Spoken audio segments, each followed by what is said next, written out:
terkait dengan potensi pemerintahan Prabowo Gibran setelah 1,5 tahun berjalan.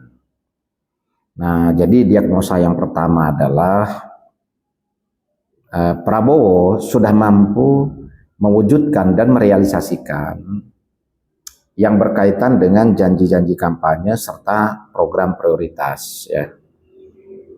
Sebagian besar atau beberapa itu sudah mampu diwujudkan dan sudah mulai berjalan. Nah, akan tetapi kita juga masuk pada diagnosa yang kedua.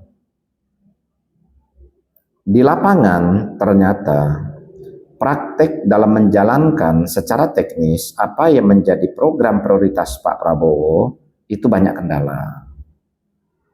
Banyak kendala, banyak penyimpangan, terus lemah pengawasan, tidak profesional, dan condong keberpihakan pada satu kelompok tertentu yang secara pragmatis berpotensi mendapatkan keuntungan yang sangat besar dan yang menjadi target Pak Prabowo untuk kepentingan dan kesejahteraan rakyat itu belum tersampaikan.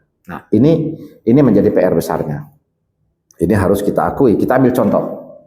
Satu misalnya, program makan bergizi gratis. Harapan Pak Prabowo adalah bagaimana negara hadir untuk rakyat, negara hadir untuk generasi muda, untuk generasi pelajar, penerus bangsa, sehingga mampu meningkatkan kualitas sumber daya manusia para generasi penerus bangsa ini, ya, maka dianggarkan 15.000.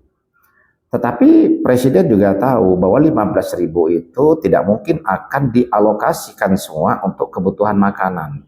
Karena ada kebutuhan infrastruktur, akomodasi, terus manpower, nah yang akan menyiapkan itu, ya, maka dianggarkan Rp5.000. 10.000 itu yang dianggarkan untuk kebutuhan makanannya, ya, yang direalisasikan, dialokasikan untuk peningkatan gizi. Nah, tetapi praktiknya yang terjadi adalah terjadi penekanan dan markup dari pihak pengelola SPPG, dari pihak pengelola koperasi atau yayasan terhadap supplier.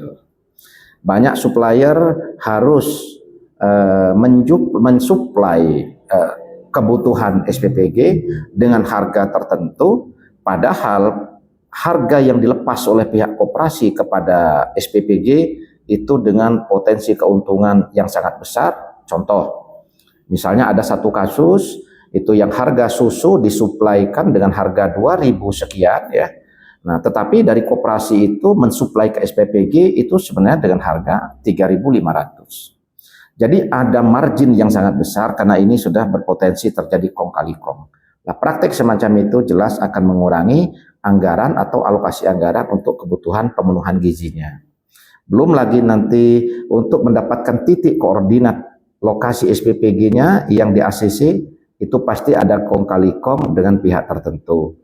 Terus proses pengangkatan menjadi kepala SPPG, menjadi kepala dapur misalnya, ya, itu juga berpotensi terjadi kong kali kong atau mengedepankan koneksitas,